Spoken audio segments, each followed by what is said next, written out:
ವಂದನೆಯೇ ವಂದನೆಯೇ ಸಯ್ಯ, ವಂದನೆಯೇ ವಂದನೆಯೇ ಸಯ್ಯ. ಅಂಗೀಕರಿಸು ನಮ್ಮ ದೇವ ನಮ್ಮ ವಂದನೆ ಅಂಗೀಕರಿಸಯ್ಯ. ವಂದನೆಯೇ ವಂದನೆಯೇ ಸಯ್ಯ, ವಂದನೆಯೇ ವಂದನೆಯೇ ಸಯ್ಯ. ಅಂಗೀಕರಿಸು ನಮ್ಮ ದೇವ ನಮ್ಮ ವಂದನೆ ಅಂಗೀಕರಿಸಯ್ಯ. ಪಾಪಿಯ ನೋಡಿ ಪ್ರೀತಿಯ ತೋರಿ ಕರುಣಾಕರಗಳಿಂದ ಕಲ್ವರಿ ಕಡೆಗೆ. ಪಾಪಿಯ ನೋಡಿ ಪ್ರೀತಿಯ ತೋರಿ ಕರುಣಾಕರಗಳಿಂದ ಕಲ್ವರಿ ಕಡೆಗೆ ನಡೆಸಿ ಅಪಾರ ಪ್ರೇಮದಿ ತೊಳೆದು, ನಡೆಸಿ ಅಪಾರ ಪ್ರೇಮದಿ ತೊಳೆದು ಕಣ್ಣೀರೊರಿಸಿದ ಇನ್ನ ಪ್ರೀತಿಗೆ ಸಾಟಿಯೇ ಇಹದು ಇಲ್ಲ. ವಂದನೆಯೇ ವಂದನೆಯೇ ಸಯ್ಯ, ವಂದನೆಯೇ ವಂದನೆಯೇ ಸಯ್ಯ. ಅಂಗೀಕರಿಸು ನಮ್ಮ ದೇವ ನಮ್ಮ ವಂದನೆ ಅಂಗೀಕರಿಸಯ್ಯ.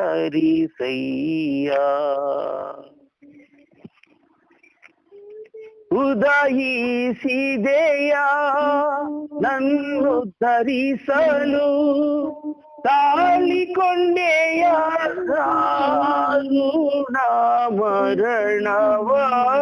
ಉದಯಿಸಿದೆಯ ನನ್ನು ಧರಿಸಲು, ತಾಳಿಕೊಂಡೆಯ ದಾರುಣ ಮರಣವ.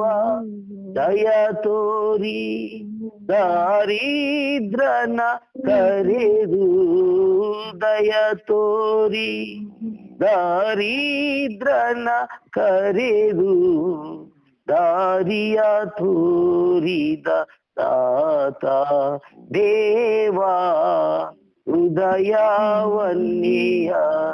ಇಸುವೆ. ವಂದನೆಯೇ ವಂದನೆಯೇ ಸಯ್ಯ, ವಂದನೆಯೇ ವಂದನೆಯೇ ಸಯ್ಯ. ಅಂಗೀಕರಿಸು ನಮ್ಮ ದೇವ ನಮ್ಮ ವಂದನೆ ಅಂಗೀಕರಿಸಯ್ಯ. ಬನ್ರಿ ನಾವು ದೇವ್ರ ವಾಕ್ಯ ನೋಡ್ಕೊಳ್ಳೋಣ. ಆದಿಕಾಂಡ 14ನೇ ಅಧ್ಯಾಯ, Genesis chapter 14, 17, 24. ಉತ್ತರ ಪ್ರತ್ಯುತ್ತರ ಓದಿಕೊಳ್ಳೋಣ. ಅವನು ಕದರ್ಲು ಗೊಮರನನ್ನು ಅವನೊಂದಿಗೆ ಇದ್ದ ರಾಜನನ್ನು ಹೊಡೆದು ಬಂದ ಮೇಲೆ ಸೊದೋಮಿನ ಅರಸನು ಅವನನ್ನು ಅರಸನ ತಗ್ಗು ಎನ್ನಿಸಿಕೊಳ್ಳುವ ಶಾವೇ ತಗ್ಗಿನಲ್ಲಿ ಎದುರುಗೊಂಡನು. ಸಾಲೇಮಿನ ಅರಸನಾದ ಮೆಲ್ಕಿಚೆದೆಕನು ಸಹ ಬಂದು ರೊಟ್ಟಿಯನ್ನು ದ್ರಾಕ್ಷಾರಸವನ್ನು ಕೊಟ್ಟನು. ಇವನು ಪರಾತ್ಪರನಾದ ದೇವರ ಯಾಜಕನಾಗಿದ್ದು ಅಬ್ರಾಮನನ್ನು ಆಶೀರ್ವದಿಸಿ ಭೂಮಿ ಆಕಾಶಗಳನ್ನು ನಿರ್ಮಾಣ ಮಾಡಿದ ಪರಾತ್ಪರನಾದ ದೇವರ ಆಶೀರ್ವಾದವು ಅಬ್ರಾಮನಿಗೆ ಆಗಲಿ. 20 ನಿಮಿಷ. ಪರಾತ್ಪರನಾದ ದೇವರು ನಿನ್ನ ಶತ್ರುಗಳನ್ನು ನಿನ್ನ ಕೈಗೆ ಒಪ್ಪಿಸಿದಕ್ಕಾಗಿ ಆತನಿಗೆ ಸ್ತೋತ್ರ ಎಂದು ಹೇಳಿದನು. ಅಬ್ರಹಾಮನು ತಾನು ಗೆದ್ದು ತಂದಿದ್ದ ಎಲ್ಲಾ ವಸ್ತುಗಳಲ್ಲಿ 10ನೇ 1 ಭಾಗವನ್ನು ಅವನಿಗೆ ಕೊಟ್ಟನು. ರೈಟ್.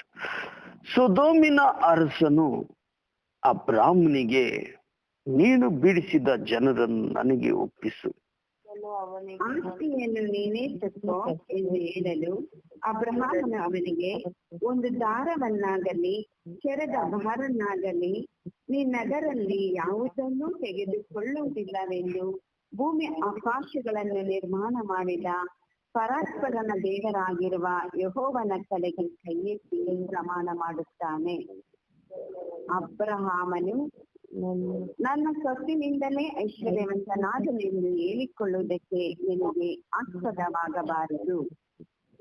ನನಗೆ ಏನೂ ಬೇಡ, ಆಳುಗಳು ತಿಂದದ್ದು ಹೊರತು ನನ್ನ ಜೊತೆ ಇರುವರಾದ ಅನೇರ ಎಸ್ಕೋಲ ಮಮ್ರೇಯರಿಗೆ ಬರತಕ್ಕ ಪಾಲು ಮಾತ್ರ ಇರಲಿ ಎಂದು ಹೇಳಿ ದೇವ್ರ ನಡೆಸಿಕಾಗಿ ದಯವಿಟ್ಟು ಯಾರಾದ್ರೊಬ್ರು ಸ್ಪಷ್ಟವಾಗಿ ಅರ್ಥ ಮಾಡಿ.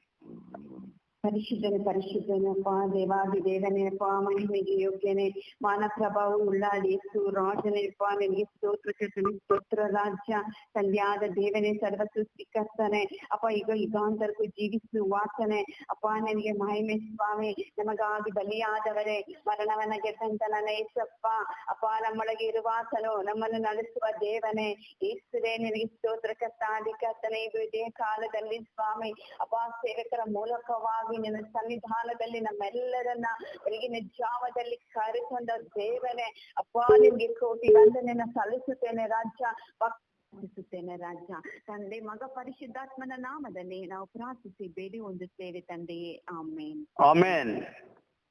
ನಾವು ಓದಿರೋ ವಾಕ್ಯವನ್ನು ನೋಡ್ಕೊಳ್ಳೋಣ ಬನ್ರಿ. ಆದಿಕಾಂಡ 14ನೇ ಅಧ್ಯಾಯ.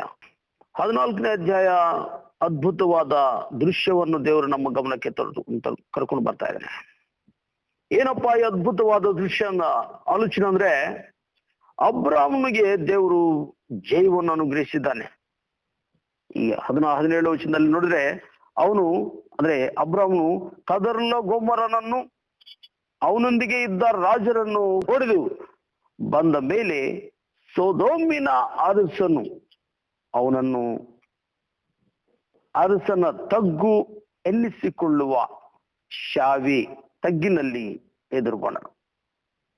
18ನೇ ವರ್ಷದಲ್ಲಿ ಸಾಲೇಮಿನ ಅರಸನಾದ ಮಲ್ಕಿಸೆದಕನು ಸಹ ಬಂದು ರೊಟ್ಟಿಯನ್ನು ದ್ರಾಕ್ಷಾರಸವನ್ನು ಕೊಟ್ಟನು. ಇವನು ಪರಾತ್ಪರನಾದ ದೇವರ ಯಾಜಕನಾಗಿದ್ದು ಅಬ್ರಾಮನನ್ನು ಆಶೀರ್ವದಿಸಿ.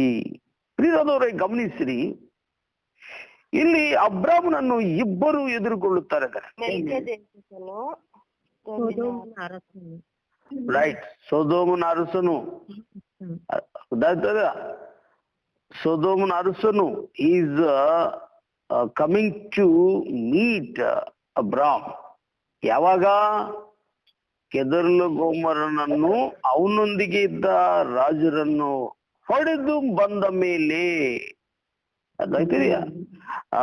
ಅವರನ್ನು ಜಯಿಸಿ ಬಂದ ಮೇಲೆ ಸೊದೋಮಿನ ಅರಸನು ಅವನನ್ನಂದ್ರೆ ಅಬ್ರಾಮ್ನನ್ನು ಅರಸನ ತಗ್ಗು ಎನ್ನಿಸಿಕೊಳ್ಳುವ ಶಾವೆ ತಗ್ಗಿನಲ್ಲಿ, ಇದು ಒಂದು ಪ್ರದೇಶ, ಈ ಪ್ರದೇಶದಲ್ಲಿ ಎದುರುಗೊಂಡನು. ಆದ್ರೆ 18ನೇ ವಚನ ನೋಡ್ರಿ, ಅದ್ಭುತವಾದ ಒಂದು ವ್ಯಕ್ತಿ ನಮ್ಗೆ ಕಂಡು ಬರ್ತಾ ಇದ್ದಾನೆ. ಅವ್ರೇನು? ಯಾರು? ಸಾಲೇಮಿನ ಅರಸನಾದ ಮೆಲ್ಕಿಸೆದೆಕ. ಸಾಲೇಮು ಅಂದ್ರೆ ಶಾಲೋಮ್ ಎಂಬುದಾಗಿ ಅರ್ಥ. ಸಾಲೇಮ್ ಅಂದ್ರೆ ಶಾಂತಿ, ಇಲ್ಲದಿದ್ರೆ ಸಮಾಧಾನ ಎಂಬುದಾಗಿ ಅರ್ಥಪಡ್ತದೆ. ಇದು ಬಹುತೇಕ ಯೆರೂಸಲೇಮ್ ಪಟ್ಟಣವನ್ನು ಸೂಚಿಸುತ್ತದೆ ಪ್ರಿಯರೇ. It's refers Jerusalem. ಕೀರ್ತನೆಗಳು 76ನೇ ಕೀರ್ತನೆ 2ನೇ ವಚನ ದಯವಿಟ್ಟು ಗಮನಿಸಿರಿ. Psalm 76 verse 2. ಸಾಲೇಮಿನಲ್ಲಿ ಆತನ ಬಿಡಾರವಿದೆ, ಸಿಯೋನಿನಲ್ಲಿ ಆತನು ನಿವಾಸಿಸುತ್ತಾನೆ. ಯಾರು? ದೇವಾದ ದೇವರು. ಸಾಲೇಮು ಅಂದ್ರೆ ಜೆರುಸಲೇಮು ಎಂಬುದಾಗಿ ಅರ್ಥ. ಯೆರೂಸಲೇಮು. ಪ್ರಿಯದವರೇ, ಸಾಲೇಮು ಈ ಪದದ ಅರ್ಥ ನಾವು ಇದು ಮುಂಚೆ ನೋಡಿದಿವಲ್ಲವೇ? ಸಮಾಧಾನದ ಮತ್ತು ಹಿತ ಚಿಂತನೆ ಎಂಬುದಾಗಿ ಅರ್ಥ ಬರ್ತದೆ. ಸಾಲೇಮಿನ ಅರಸನು ಅಂದ್ರೆ ಯಾರೂ ಅಲ್ಲ, ಕರ್ತನಾದ ಯೇಸು ಕ್ರಿಸ್ತನು ಸಾಲೇಮಿನ ಅರಸನು. ಮೆಲ್ಕಿಸೆದೆಕು ಎಂಬ ಒಂದು ಹೆಸರು ನಮಗಿಲ್ಲಿ ಪ್ರತ್ಯಕ್ಷ ಆಗ್ತಾ ಇದೆ, ಕಂಡು ಬರ್ತಾ ಇದೆ. ಇಷ್ಟು ತನಕ ಇವರು ಎಲ್ಲಿರ್ತಾರೋ, ಎಲ್ಲಿಂದ ಬಂದಿದ್ದಾರೋ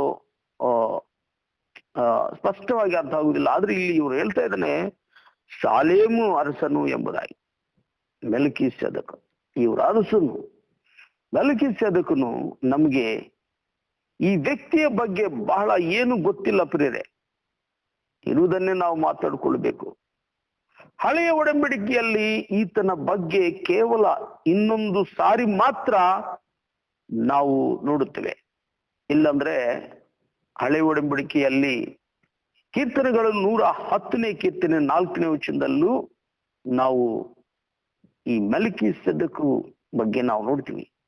ಯಾರಾದ್ರೂ ಒಬ್ರು ಓದ್ರಿ, ಕೀರ್ತನೆಗಳು 110ನೇ ಕೀರ್ತನೆ 4ನೇ ವಚನ. ನೀನು ಸದಾಕಾಲವು ಮೆಲ್ಕಿಜೆದೇಕನ ತರಹದ ಯಾಜಕನು ಎಂದು ಯೆಹೋವನು ಆಣೆಯಿಟ್ಟು ನುಡಿದಿದ್ದಾನೆ, ಪಶ್ಚಾತ್ತಾಪ ಪಡುವುದಿಲ್ಲ. ಇಲ್ಲಿ ನೋಡ್ರಿ, ಯಾರು ಇವರು? ಸದಾ ಕಾಲವು ಮೆಲ್ಕಿಜೆದೇಕನ ತರಹದ ಯಾಜಕ ಎಂದು ಯೆಹೋವನು ಆಣೆಯಿಟ್ಟು ನುಡಿದಿದ್ದಾನೆ, ಪಶ್ಚಾತ್ತಾಪ ಪಡುವುದಿಲ್ಲ. ಯಾರಪ್ಪ ಈ ಸದಾ ಕಾಲವು ಮೆಲ್ಕಿಜೆದೇಕನ ತರಹದ ಯಾಜಕನು ಎಂದ್ರೆ ಯಾರು ಅಲ್ಲ, ಕರ್ತನಾದ ಯೇಸು ಕ್ರಿಸ್ತನು. ಈ ವಚನದಲ್ಲಿ ಕ್ರಿಸ್ತನ ಕುರಿತಾದ ಪ್ರವಾದನೆಯನ್ನು ಬಹಳ ಗಂಭೀರವಾದ ಪದಗಳಿಂದ ಪರಿಚಯಿಸಲಾಗಿದೆ. ದೇವರು ನೀಡಿದ ವಾಗ್ದಾನ ಮತ್ತು ತೀರ್ಪನ್ನು ಬದಲಾಯಿಸುವ ಸಾಧ್ಯತೆ ಇಲ್ಲ. ಈ ತೀರ್ಪು ಹೀಗಿದೆ: ಕ್ರಿಸ್ತನು ತನ್ನ ಜನರಿಗೆ ಆರೋನನಂತೆ ಅಲ್ಲದೆ ಮೆಲ್ಕಿಸೆದೆಕನಂತೆ ಯಾಜಕನಾಗಿರ್ಬೇಕು. ಅದಾಗ್ತದೆಯಾ? ಯಾಕಂದ್ರೆ ನಾವು ಈಗನೇ ನೋಡಿದ್ವಿ, ಈ ಒಂದು ವಚನ, ಈ ಒಂದು ಪದದಿಂದ ಸೀನಾಯಿನಲ್ಲಿ ಮೋಶೆಯ ಮೂಲಕ ತಾನು ಮಾಡಿದ ಒಡಂಬಡಿಕೆಯನ್ನು, ಅದರ ಯಾಜಕತ್ವದ ಮತ್ತು ಪ್ರಾಣಿ ಬಲಿಗಳನ್ನು ಬದಿಗಿಡುವ ತನ್ನ ಯೋಜನೆಯನ್ನು ದೇವರು ಬಹಿರಂಗಪಡಿಸಿದರು. ಈ ವಿಷಯ ಬಗ್ಗೆ ನಾವು ಚೆನ್ನಾಗಿ ಇನ್ನೂ ಧ್ಯಾನಿಸಬೇಕಂದ್ರೆ ಹೊಸ ಒಡಂಬಡಿಕೆಯಲ್ಲಿ ಹೆಬ್ರಿಯರು ಬರೆದಿರುವ ಪತ್ರಿಕೆ 7ನೇ ಅಧ್ಯಾಯದಿಂದ 10ನೇ ಅಧ್ಯಾಯಗಳು ನಾವು ಧ್ಯಾನಿಸಿದ್ರೆ ಅಲ್ಲಿ ನಮಗೆ ಪ್ರಧಾನ ಯಾಜಕತ್ವ ಪರಿಚರ್ಯ, ಮೆಲ್ಕಿಜೆದೇಕನ ಕ್ರಮವನ್ನು ನಾವು ಪುನಃ ಅಲ್ಲಿ ನೋಡ್ತೀವಿ. ಯಾಜಕತ್ವ ಮತ್ತು ಧರ್ಮಶಾಸ್ತ್ರದ ಅಡಿಯಲ್ಲಿ ಬಲಿಗಳು ಕೇವಲ ನೆರಳಾಗಿ, ಚಿತ್ರಗಳಾಗಿ ಮತ್ತು ಪ್ರಕಾರಗಳಾಗಿದ್ದವು. ಆದರೆ ಕ್ರಿಸ್ತನ ಬಲಿ ಮತ್ತು ಆತನ ಶಾಶ್ವತ ಯಾಜಕತ್ವವು ನಮ್ಗೆ ವಿಮೋಚನೆ ಕಂಡ 25ನೇ ಅಧ್ಯಾಯ 9ನೇ ವಚನದಲ್ಲಿ, 28ನೇ ಅಧ್ಯಾಯ 1ನೇ ವಚನದಲ್ಲಿ, ಹೆಬ್ರಿಯರು ಬರೆದಿರುವ ಪತ್ರಿಕೆ 8ನೇ ಅಧ್ಯಾಯ 2ನೇ ವಚನ, 5ನೇ ವಚನ ಮತ್ತೆ 10ನೇ ವಚನ 1ನೇ ವಚನಗಳಲ್ಲಿ ಕರ್ತನಾದ ಯೇಸು ಕ್ರಿಸ್ತನ ಮೂಲಕ ನಾವು ನೂತನ ಮತ್ತು ಜೀವವುಳ್ಳ ಮಾರ್ಗದಿಂದ ನೇರವಾಗಿ ದೇವರ ಸನ್ನಿಧಿಗೆ ಬರಬಹುದು. ದೇವರ ನಾಮ ಸ್ತೋತ್ರವಾಗಲಿ. ಕರ್ತನಲ್ಲಿ ನನ್ನ ಆತ್ಮೀಯ ಸಹೋದರ ಸಹೋದರರೇ, ಈ ಮೆಲ್ಕಿಜೆದೇಕನು ಇವರು ಮಹಾಯಾಜಕನಾಗಿರುವ ಯೇಸು ಕ್ರಿಸ್ತನ ಮಾದರಿ ಮತ್ತು ಪೂರ್ವಜನಗಾಗಿ ಇವನು ವಿಶಿಷ್ಟ ಪ್ರಾಮುಖ್ಯತೆ ಹೊಂದಿದ್ದಾನೆ. ಈಗ ನಾವು ಹೆಬ್ರಿಯರು ಬರೆದಿರುವ ಪತ್ರಿಕೆ 7ನೇ ಅಧ್ಯಾಯದಲ್ಲಿ ಬಹಳ ಸ್ಪಷ್ಟವಾಗಿ ನೋಡ್ತೀವಿ. ಆದ್ರೆ ಇವರು ಯಾರು, ಈ ಮೆಲ್ಕಿಸೆದೆಕನು ಅಬ್ರಾಮನಿಗೆ ರೊಟ್ಟೆ ಮತ್ತು ದ್ರಾಕ್ಷಾರಸವನ್ನು ಕೊಟ್ಟನು. ಇದನ್ನು ನಾವು ನೋಡಿದಾಗ ನಮ್ಗೆ ಯಾವ್ದು ನೆನಪು ಗೊತ್ತಾ? ಕರ್ತನಾದ ಯೇಸು ಕ್ರಿಸ್ತನು ಶಿಲುಬೆಗೆ ಹೋಗೋಕ್ಕಿಂತ ಮುಂಚೆ ತನ್ನ ಶಿಷ್ಯರನ್ನು ಕರೆದು ಅವರಿಗೆ ರೊಟ್ಟೆಯನ್ನು ದ್ರಾಕ್ಷಾರಸವನ್ನು ಕೊಟ್ಟಿದ್ದಾನೆ. ನೋಡ್ರಿ, ಒಂದ್ಸಾರಿ ಮತ್ತೆ ಬರ್ತಿರೋ ಸುವಾರ್ತೆ 26ನೇ ಅಧ್ಯಾಯ. ಈ ವಚನ ಭಾಗಗಳನ್ನು ನಾವು ನೋಡಿದ್ರೆ ತುಂಬಾ ಆಶ್ಚರ್ಯವಾಗುತ್ತದೆ, ತುಂಬಾ ಸಂತೋಷವಾಗುತ್ತದೆ. ಕರ್ತನಾದ ಯೇಸು ಕ್ರಿಸ್ತನು ಮತ್ತೆ ಬರೆದಿರೋ ಸುವಾರ್ತೆ 26ನೇ ಅಧ್ಯಾಯ 26ರಿಂದ 29 ವಚನ. ತೆಗೆದುಕೊಂಡು ದೇವರ ಸ್ತೋತ್ರ ಮಾಡಿ ಮುರಿದು ಶಿಷ್ಯರಿಗೆ ಕೊಟ್ಟು, ತಕೊಳ್ಳಿರಿ, ತಿನ್ನಿರಿ, ಇದು ನನ್ನ ದೇಹ ಅಂದನು. ಆಮೇಲೆ ಪಾತ್ರೆಯನ್ನು ತೆಗೆದುಕೊಂಡು ಸ್ತೋತ್ರ ಮಾಡಿ ಅವರಿಗೆ ಕೊಟ್ಟು, ಇದರಲ್ಲಿರುವುದನ್ನು ಎಲ್ಲರೂ ಕುಡಿಯಿರಿ, ಇದು ನನ್ನ ರಕ್ತ, ಇದು ಒಡಂಬಡಿಕೆಯ ರಕ್ತ, ಇದು ಪಾಪಗಳ ಕ್ಷಮೆಗಾಗಿ ಬಹು ಜನರಿಗೋಸ್ಕರ ಸುರಿಸಲ್ಪಡುವ ರಕ್ತ. ದೇವ್ರ ನಮ್ಮ ಸ್ತೋತ್ರ. ನನ್ನ ಆತ್ಮೀಯ ಸಹೋದರ ಸಹೋದರಿ, ಎಷ್ಟು ಅದ್ಭುತವಾಗಿ ಕರ್ತನಾದ ಯೇಸು ಕ್ರಿಸ್ತನು ಹೇಳ್ತಾ ಇದೆ ನೋಡ್ರಿ. ಇದು ನನ್ನ ರಕ್ತ, ಇದು ಒಡಂಬಡಿಕೆಯ ರಕ್ತ, ಇದು ಪಾಪಗಳ ಕ್ಷಮೆಗಾಗಿ ಬಹು ಜನರಿಗೋಸ್ಕರ ಸುರಿಸಲ್ಪಡುವ ರಕ್ತವಾಗಿದೆ. ಪ್ರಿಯರಾದವರೇ, ಯೇಸುವಿನ ರಕ್ತವು ಪಾಪಗಳನ್ನು ಕ್ಷಮಿಸುತ್ತದೆ. ನಾವು ಎಷ್ಟು ಪಾಪಿಯಾದರೂ, ಎಷ್ಟು ದೊಡ್ಡ ಪಾಪಿಯಾದರೂ ಕರ್ತನಾದ ಯೇಸುವಿನ ರಕ್ತವು ತಿಳಿಯುತ್ತದೆ. ಪ್ರಿಯರೇ, ಯೇಸುವಿನ ರಕ್ತವು ಎಲ್ಲಾ ಪಾಪಗಳಿಂದ ನಮ್ಮನ್ನು ಪರಿಶುದ್ಧಪಡಿಸಿ ನಮಗೆ ಸುಕ್ಷೇಮವನ್ನು ಉಂಟು ಮಾಡುತ್ತದೆ. ನನ್ನ ಆತ್ಮೀಯ ಸಹೋದರ ಸಹೋದರಿ, ಕರ್ತನಾದ ಯೇಸು ಕ್ರಿಸ್ತನು ಆ ರಾತ್ರಿಯಲ್ಲಿ ಊಟ ಮಾಡುತ್ತಿರುವಾಗ ರೊಟ್ಟಿಯನ್ನು ತೆಗೆದುಕೊಂಡು ಅವರಿಗೆ ಸ್ತೋತ್ರ ಮಾಡಿ ಮುರಿದು ಶಿಷ್ಯರಿಗೆ ಕೊಟ್ಟಿದ್ದಾನೆ. ತಕ್ಕೊಳ್ಳಿರಿ, ತಿನ್ನಿರಿ, ಇದು ನನ್ನ ದೇಹ ಅಂದನು. ಕೆಲವು ಜನರು, ಅವಿಶ್ವಾಸಿಗಳು, ಇದ್ರ ಬಗ್ಗೆ ಅರ್ಧವಿದೆ ಇರುವ ಪ್ರಜೆಗಳು ವ್ಯರ್ಥವಾಗಿ ಮಾತಾಡ್ಕೊಳ್ತಾರೆ. ಕರ್ತನಾದ ಯೇಸು ಕ್ರಿಸ್ತನು ಇದು ಒಂದು ಸಿಂಬಾಲಿಕ್ ಆಗಿ ರೊಟ್ಟೆ ದೇವರ ಕರ್ತನಾದ ಯೇಸು ಕ್ರಿಸ್ತ ಶರೀರಕ್ಕೆ ಸಾದೃಶ್ಯವಾಗಿದೆ ಹೊರತು ರೊಟ್ಟೆ ಯೇಸು ಕ್ರಿಸ್ತನ ದೇಹವಲ್ಲ. ಅದೇ ವಿಧವಾಗಿ ಪಾತ್ರೆಯಲ್ಲಿ ಇರುವುದನ್ನು ಕರ್ತನಾದ ಯೇಸು ಕ್ರಿಸ್ತನು ಇದು ನನ್ನ ರಕ್ತ ಎಂಬುದಾಗಿ, ಇದು ನನ್ನನ್ನು ನೆನಪು ಮಾಡಿಕೊಳ್ಳುವುದಕ್ಕಾಗಿ ಮಾಡ್ರಿ ಎಂಬುದಾಗಿ ಹೇಳ್ತಾ ಇದ್ದಾನೆ. ನನ್ನ ಆತ್ಮೀಯ ಸಹೋದರ ಸಹೋದರೇ, ಈ ರೊಟ್ಟೆ ಮತ್ತೆ ಈ ಪಾತ್ರೆಯಲ್ಲಿರುವ ಈ ದ್ರಾಕ್ಷಾರಸವು ಬಹಳ ಪ್ರಾಮುಖ್ಯವಾದ ವಿಷಯಗಳಾಗಿದ್ದಾವೆ. ಹೊಸ ಒಡಂಬಡಿಕೆಯಲ್ಲಿ ಕರ್ತನಾದ ಯೇಸು ಕ್ರಿಸ್ತನು ಈ ವಿಧವಾದ ಹೋಲಿ ಕಮ್ಯುನಿಯನ್ ಅನ್ನು ಕರ್ತನಾದ ಯೇಸು ಕ್ರಿಸ್ತನೇ ಪ್ರಾರಂಭಿಸಿದ್ದಾನೆ. ಪ್ರಿಯರೇ, ಇದು ಕರ್ತನಾದ ಯೇಸು ಕ್ರಿಸ್ತನು ಎಲ್ಲಿ ಶುರು ಮಾಡಿದನಪ್ಪ ಅಂದ್ರೆ, ಈಗ ಆದಿಕಾಂಡ 14ನೇ ಅಧ್ಯಾಯ 18ನೇ ವಚನದಲ್ಲಿ ಶುರು ಮಾಡಿದ್ದಾನೆ. ಈಗ ನಾವು ನೋಡ್ತಾ ಇದೀವಿ, ಸಾಲೇಮನ ಅರಸನಾದ ಮೆಲ್ಕಿಸೆದೆಕನು ಸಹ ಬಂದು ರೊಟ್ಟೆಯನ್ನು ದ್ರಾಕ್ಷಾರಸವನ್ನು ಕೊಟ್ಟನು. ಇವನು ಯಾರೆಂಬುದಾಗಿ ಪರಿಚಯ ಮಾಡಿಕೊಳ್ತಾ ಇದ್ದಾನೆ? ಪರಾತ್ಪರನಾದ ದೇವರ ಯಾಜಕನಾಗಿದ್ದು ಅಬ್ರಾಮನನ್ನು ಆಶೀರ್ವದಿಸಿದ್ದಾನೆ. ಯಾಜಕನು ಯಾರು? ಯಾಜಕನು ಅಂದ್ರೆ ಕರ್ತನಾದ ಯೇಸು ಕ್ರಿಸ್ತನೇ ಹೊರತು ಬೇರೆ ಯಾರಿಲ್ಲ. ಪ್ರಧಾನ ಯಾಜಕನು ಕರ್ತನಾದ ಯೇಸು ಕ್ರಿಸ್ತನು. ಹಿಬ್ರಿಯ ಭಾಷೆಯಲ್ಲಿ ನಾವು ಪರಾತ್ಮನ ದೇವರು ಅಂದ್ರೆ ಎಲಿಯೋನ್. ಹೆಬ್ರಿಯ ಭಾಷೆಯಲ್ಲಿ ಈ ಹೆಸರನ್ನು 35 ಸಾರಿ ಉಪಯೋಗಿಸಲಾಗಿರುವುದನ್ನು ನಾವು ನೋಡ್ತೀವಿ. ಪ್ರಿಯರೇ, ಬಹುತೇಕ ಕೀರ್ತನೆಗಳಲ್ಲಿಯೇ 21 ಸಾರಿ ಉಪಯೋಗಿಸಲಾಗಿದೆ. ಎಲಿಯೋನ್ ಅಂದ್ರೆ ಎಲ್ಲಾ ದೇವರುಗಳಲ್ಲಿ ಮಹೋನ್ನತನು ಎಂಬುದಾಗಿ ಅರ್ಥ. ಅದಾಗ್ತಿದೆಯಾ? ಇಡೀ ಭೂಲೋಕದ ಸರ್ವಾಧಿಕಾರಿ, ಭೂಮ್ಯಾಕಾಶಗಳು ಆತನ ಸ್ವಾಸ್ಥ್ಯವಾಗಿವೆ. ಅಂದ್ರೆ ಆತನು ನಿತ್ಯನಾದ ಸೃಷ್ಟಿಕರ್ತನು. ಮೊದಲನೆಯ ಸಾರಿ ಈ ಹೆಸರು ಇಲ್ಲೇ ನಾವು ನೋಡ್ತೀವಿ. ಹೀಗೆ ಯಜ್ಞದ ಮೂಲಕ ಮಾತ್ರವೇ ಎಲ್ ಎಲ್ಯೋನ್ ಬಳಿಗೆ ಹೋಗಲು ಸಾಧ್ಯ ಎಂದು ಸೂಚಿಸುತ್ತದೆ. ಆ ಯಜ್ಞ ಯಾರು ಅಂದ್ರೆ ಕರ್ತನಾದ ಯೇಸು ಕ್ರಿಸ್ತನ ಶಿಲುಬೆಯ ಬಲಿ. ಎಲ್ಯೋನ್ ಸರ್ವಶಕ್ತನೂ ಆಗಿರುವ ದೇವರ ಬಳಿಗೆ ಬರಬೇಕಾದ್ರೆ ಯಜ್ಞದ ಮೂಲಕ ನಾವು ಬರಿಬೇಕು. ಆ ಯಜ್ಞವು ನಮ್ಮೆಲ್ಲರಿಗೋಸ್ಕರವಾಗಿ ಸರ್ವಾಂಗ ಹೋಮವಾಗಿ ಕರ್ತನಾದ ಯೇಸು ಕ್ರಿಸ್ತನು ತನ್ನನ್ನು ತಾನೇ ಶಿಲುಬೆಗೆ ಅರ್ಪಿಸಿಕೊಂಡಿದ್ದಾನೆ.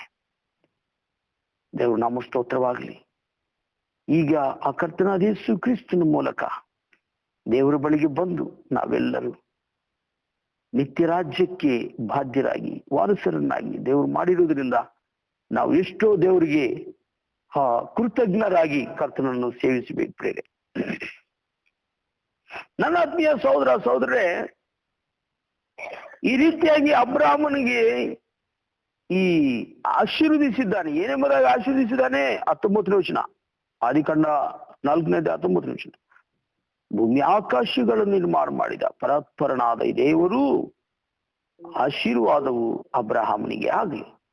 20ನೇ ವಚನ, ಪರಾತ್ಪರನ ದೇವರು ನಿನ್ನ ಶತ್ರುಗಳನ್ನು ನಿನ್ನ ಕೈಗೆ ಒಪ್ಪಿಸಿದ್ದಕ್ಕಾಗಿ ಆತನಿಗೆ ಸ್ತೋತ್ರ ಎಂದು ಹೇಳಿದನು.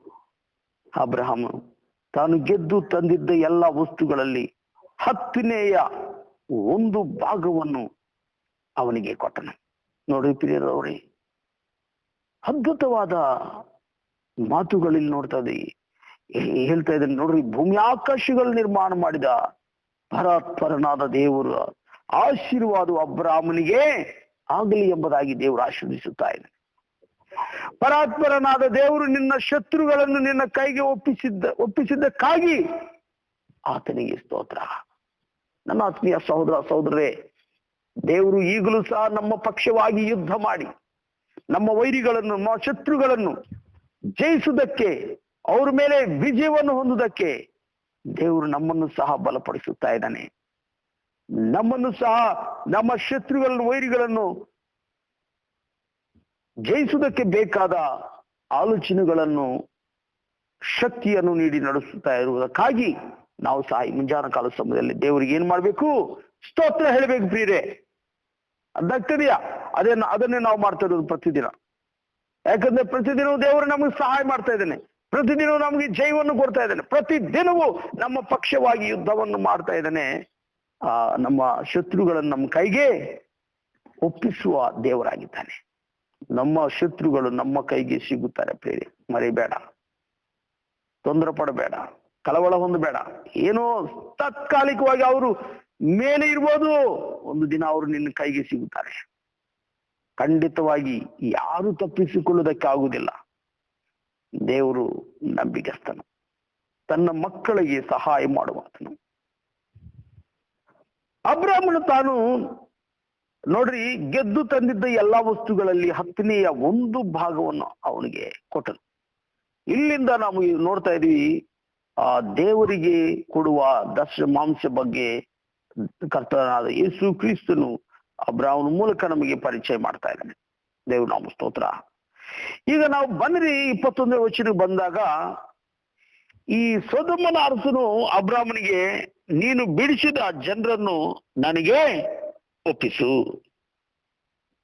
ಆಸ್ತಿಯನ್ನು ನೀನೇ ತಕೋ ಎಂದು ಹೇಳಲು ಅಬ್ರಾಹ್ಮನು ಅವನಿಗೆ ಒಂದು ದಾರವನ್ನಾಗಲಿ ಕೆರೆದ ಬಾರನ್ನಾಗಲಿ ನಿನ್ನದರಲ್ಲಿ ಯಾವುದನ್ನು ತೆಗೆದುಕೊಳ್ಳುವುದೆಲ್ಲವೆಂದು ಭೂಮ್ಯಾಕಾಶಗಳನ್ನು ನಿರ್ಮಾಣ ಮಾಡಿದ ಪರಸ್ಪರ ದೇವರಾಗಿರುವ ಯೆಹೋವನ ಕಡೆಗೆ ಕೈ ಎತ್ತಿ ಪ್ರಮಾಣ ಮಾಡುತ್ತೀನಿ.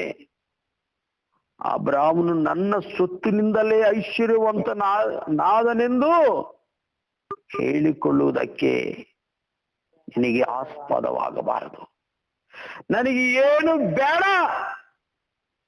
ನೋಡಿದ್ರ ಪ್ರಿಯರೇ, ಇಂತಹ ಬಲ, ಇಂಥ ಧೈರ್ಯ ಇಂತಹ ಅದ್ಭುತವಾದ ಆಲೋಚನೆ ಬರುವುದಕ್ಕೆ ಕಾರಣ ಏನು ಗೊತ್ತಾ? ಇವರನ್ನು ಪರಾತ್ಪರನಾದ ದೇವರು ಮೆಲ್ಕಿಸೆದೆಕನ್ನ ಅನಿಸಿಕೊಳ್ಳುವ ಸಾಲೇಮನ ಅರಸನು ಕರ್ತನಾದ ಯೇಸು ಕ್ರಿಸ್ತನು ಆತನನ್ನು ದರ್ಶಿಸಿದ್ದಾನೆ. ಆತನಿಗೆ ದೇವರು ಸಾಕ್ಷಾತ್ ದೇವರೇ ರೊಟ್ಟಿಯನ್ನು ದ್ರಾಕ್ಷರಸವನ್ನು ಕೊಟ್ಟಿದ್ದಾನೆ. ಎಷ್ಟು ಅದ್ಭುತವಾದ ಕಾರ್ಯವಲ್ಲವೇ ಪ್ರಿಯರೇ?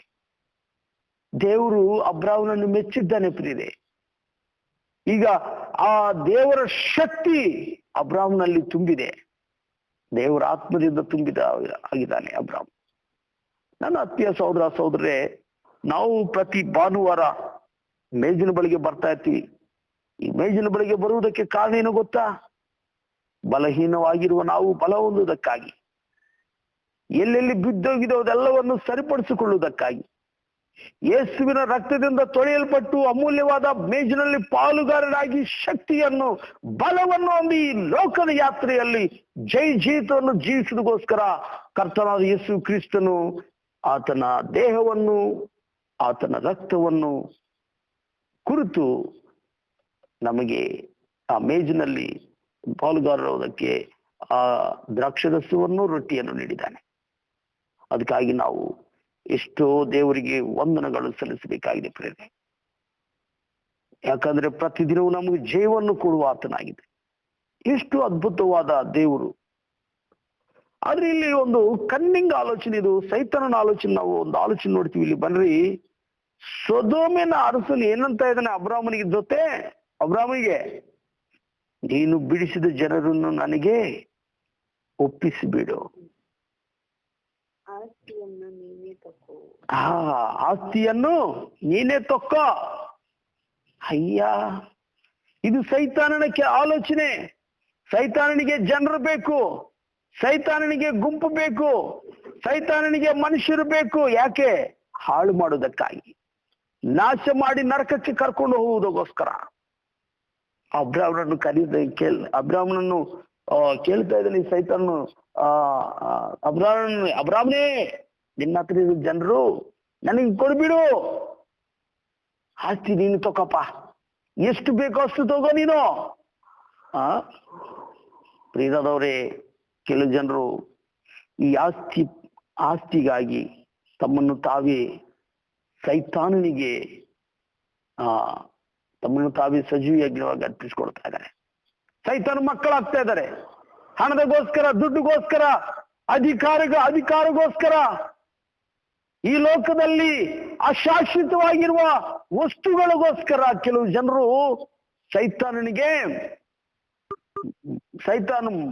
ವಾಟ್ ಡು ಯು ಸೇ, ಸೈತಾನ್ ಇಸ್ ಪರ್ಚೇಸಿಂಗ್ ಪೀಪಲ್. ಕನ್ನಡದಲ್ಲಿ ಏನ್ ಹೇಳ್ತೀರಿ? ಮಾರಾಟ ಮಾಡ್ತಾ ಇದ್ದಾನಲ್ಲ ಸೈತಾನು, ಕೊಂಡುಕೊಳ್ತಾ ಇದ್ದಾನೆ. ಈ is purchasing people by paying ಅಶಾಶ್ವತವಾದ ದುಡ್ಡು, ಹಣ, ಆಸ್ತಿ ಇವುಗಳನ್ನು ಕೊಟ್ಟು ಜನರನ್ನು ವಶ ಮಾಡಿಕೊಳ್ತಾ ಇದ್ದಾನೆ. ಈ ಹಣ ಕೊಟ್ರೆ ಸಾಕು. ಎಷ್ಟು ಬುದ್ಧಿಹೀನವಾದ ಕೆಲಸಗಳು ಮಾಡ್ತಾರೆ ಅಂದ್ರೆ ಕೆಲವು ಜನರು. ಈ ಓಟುಗೆ ನೋಟು ಗೊತ್ತಲ್ಲವೇ? ಎಲೆಕ್ಷನ್ಗಳಲ್ಲಿ 1,000 ಕೊಡ್ತೀವಿ ಅಂದ್ರೆ ಅವ್ರಿಗೆ ಓಟ್ ಹಾಕ್ತಾರೆ, 10,000 ಕೊಟ್ರೆ ಅವ್ರಿಗೆ ಓಟ್ ಹಾಕ್ತಾರೆ. ಎಷ್ಟು ಅವಮಾನಕರವಾದ ವಿಷಯ ಅದು. ಯು ಆರ್ ಸೋಲ್ಡಿಂಗ್ ಯುವರ್ ಸೆಲ್ಫ್ ಅಂಟು ದಿ ಪೊಲಿಟಿಷಿಯನ್. ಸೈತಾನನು ಪೊಲಿಟಿಕಲ್ ಲೀಡರ್ಗಳನ್ನು ಉಪಯೋಗಿಸಿಕೊಳ್ತಾ ಇದ್ದಾನೆ ಇವಾಗ. ಓಟುಗೆ ನೋಟು, ನೀನು ನನಗೆ ಓಟ್ ಹಾಕಿದ್ರೆ ನಿನಗೆ 1,000 ಕೊಡ್ತೀನಿ, 2,000 ಕೊಡ್ತೀನಿ, 3,000, 5,000, 10,000. ಕೊಡ್ರಿ ನಮಗೆ ಕೊಡ್ರಿ. ಏನ್ರಿ ಎಷ್ಟು ಅಷ್ಟು ಕೊಡ್ತೀರ? ಏನ್ರಿ ಅಲ್ಲಿ 10,000 ಕೊಡ್ತಾ ಇದ್ರೆ ನೀವೇನ್ರಿ 5,000 ಕೊಡ್ತಾ ಇದ್ರೆ? ಬೇರೆ ಮತ್ತೆ ಬೇರೆ ಇಲ್ಲಿ ಡಿಸ್ಕಷನ್, ಬಾರ್ಗೇನ್. ಓಡಾಕ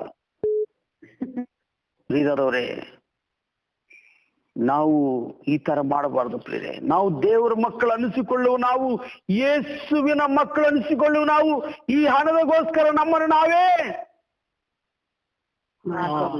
ಮಾರ್ಕೋಬಾರ್ದು. ಚೆನ್ನಾಗಿ ಹೇಳಿದೆ ನೀವು, ಥ್ಯಾಂಕ್ ಯು. ನಮ್ಮನ್ನು ನಾವೇ ಮಾರ್ಕೊಳ್ಬಾರ್ದು. We should not sell our self, we should not sold unto the enemy. ಇವಾಗ ಎಷ್ಟೋ ಜನರು ಈ ರೀತಿಯಾಗಿ ಮಾರ್ಕ್ಬಿಟ್ರು, ಸೋಲ್ಡ್ ಔಟ್. ಅಬ್ರಹಾಮ್ ಏನ್ ಹೇಳ್ತಾ ಇದ್ದಾನೆ, ಆಸ್ತಿಯನ್ನು ನೀನೆ ತಗೋ ಎಂಬುದಾಗಿ ಹೇಳಿದಾಗ, ಒಂದು ದಾರವನ್ನಾಗಲಿ ಕೆರೆದ ಬಾರನ್ನಾಗಲಿ ನಿನ್ನದರಲ್ಲಿ ಯಾವುದನ್ನು ತೆಗೆದುಕೊಳ್ಳುವುದಿಲ್ಲವೆಂದು ಭೂಮಿ ಆಕಾಶಗಳು ನಿರ್ಮಾಣ ಮಾಡಿದ ಪರಸ್ಪರ ದೇವನಾಗಿರುವ. ಬಾ, ಎಷ್ಟು ಅದ್ಭುತವಾದ ಮಾತು. ಯೆಹೋವನ ಕಡೆಯಿಂದ ಕೈ ಎತ್ತಿ ಪ್ರಮಾಣ ಮಾಡುತ್ತೀನಿ ಎಂಬುದಾಗಿ ಹೇಳಿದಾನ್ರಿ.